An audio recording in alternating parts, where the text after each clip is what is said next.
Train नाही केलं, उत्साह दिला ना, पण ही स्वतः उभी आहे म्हटल्यानंतर आमचा उत्साह वाढला. नमस्कार, मी नितीन मोरे मराठी धमालमध्ये तुमच्या सगळ्यांचं स्वागत करतोय. खूप सुंदर आणि भारी चित्रपट आपल्या भेटीला येतोय, बाईपण भारी देवा. आणि या चित्रपटाचा ट्रेलर लॉन्च सोहळा झाला आणि त्याच ट्रेलर लॉन्च सोहळ्यामधल्या दोन सुंदर अभिनेत्री माझ्यासोबत आहेत. वंदना मॅडम माझ्यासोबत आहेत आणि रोहिणी मॅडम माझ्यासोबत आहेत. कशात दोघी? सुंदर लगोलग आपण गप्पांकडे येऊया. मला सगळ्यात आधी एक केदार सरांनी एक विनोदी असा आरोप तुमच्यावर लावला आहे, तो मला तुम्हाला सांगायचा आहे.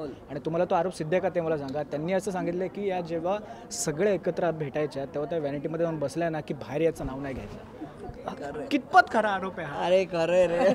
आम्ही म्हणजे खूप वर्षांनी मैत्रिणी भेटतो तसे भेटायचो ना, आणि मग खाणं पिणं मेकअप असा असा असा प्रत्येकीचं करून बघणं, तू असे कशा की गीत कर की अशा म्हणजे गोंधळ घालणं आमचं आतमध्ये चालू असायचं, बाहेर घालायचंच असायचं.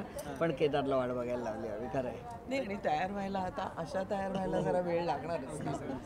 नाही अशा नाही, एरवी सुद्धा लागतोच तेवढा पण वेळ. मला रोहिणीताई, मला तुमचं खरंच कौतुक आहे, कारण का मी जेव्हा वयामध्ये आलो म्हणजे जेव्हा मला कळायला लागलं की काय असतं, तेव्हा मी तुमचा एक झी मराठीवरचा एक छोटासा स्किट बघितलेला आहे ज्याच्यामध्ये विनय आपटे सरांच्या नाटकामध्ये तुम्ही काम केलेलं आहे आणि एक सिगरेट घेऊन तुम्हाला तो एक शूट करायचा. तेव्हा तुम्ही सांगितलेलं की विनयने मला सांगितलेलं जर तुला प्रॉपर स्मोक करायचं तर तो इनहेल करून करायचा असं करून. खरंच तेव्हापासून माझं की नाही, ह्या व्यक्तीला मला कधी कधी भेटायचं आहे करून. तसंच केदार सरांनी सुद्धा मला सांगितलं की त्यांना सगळ्यात जास्त चिंता तुमची होती, कारण का तुम्ही जरी खूप सुंदर नृत्य करायचं पण तुमचे पाय वगैरे भरून यायचे. ओव्हरऑल जेव्हा डान्स हा विषय येतो तेव्हा तर तुम्ही तयार असतात.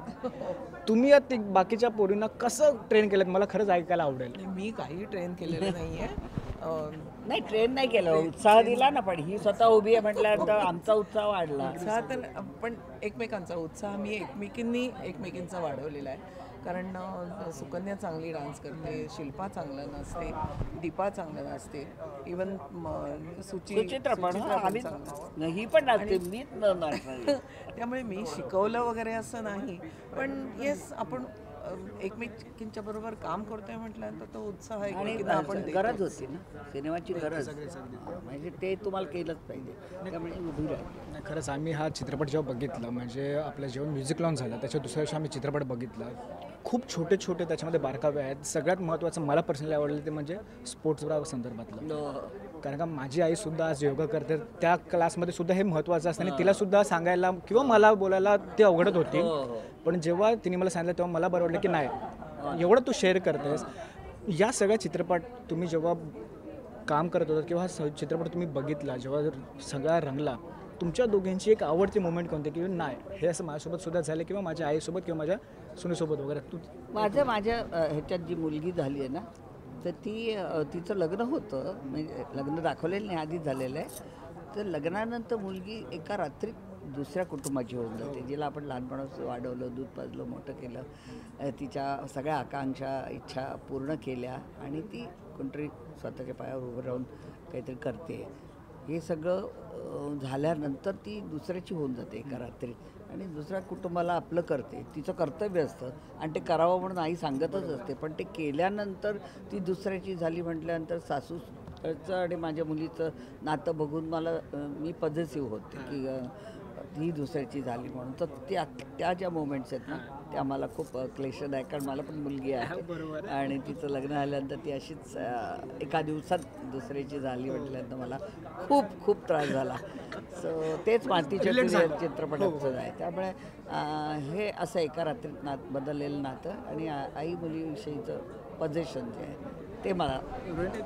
तुम्हाला कोणता या सगळ्यामधला आवडतं असेल किंवा जवळचं असं वाटलं की नाही यार हे खरंच जवळचं आहे आपल्या? जवळचं म्हणजे मला रिलेशन जास्त माझ्या नवऱ्याबरोबरचं रिलेशन जे आहे, कारण तो सायलेंटली तो हिला सहन करतो आहे.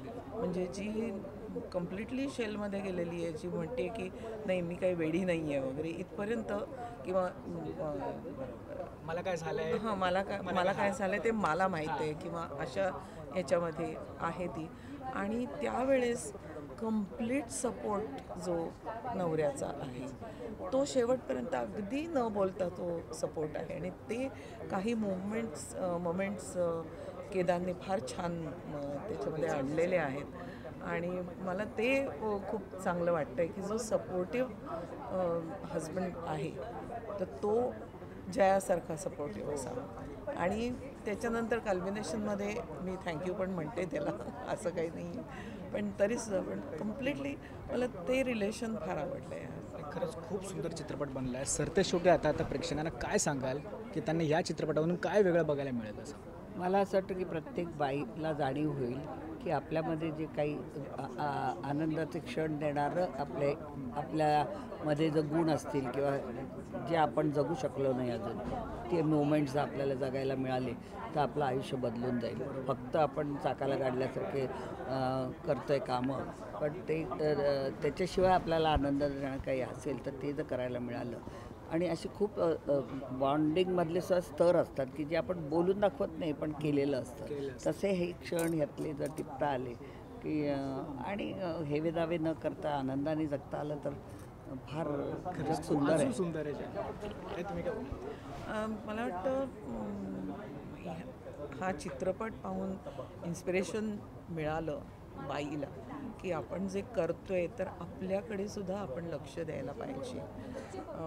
हा जेव्हा तिला थोडासा इन्स्पिरेशन मिळेल आमची फिल्म पाहून, कारण आमच्या सगळ्यांच्या कॅरेक्टर्ससुद्धा तशाच आहेत, तर मला वाटतं ते मला जास्त हवं आहे या फिल्ममधून. प्रीचिंगपेक्षा आनंद घेऊन जा. आनंद घेऊन. हां, आनंद घ्या. नाही, खरंच खूप खूप धन्यवाद आमच्यासोबत गप्पा मारल्याबद्दल. प्रमोशनच्या दरम्यान आपण पुढे सुद्धा भेटत राहू आणि पुन्हा एकदा खरंच खूप सुंदर चित्रपट झाला. धन्यवाद.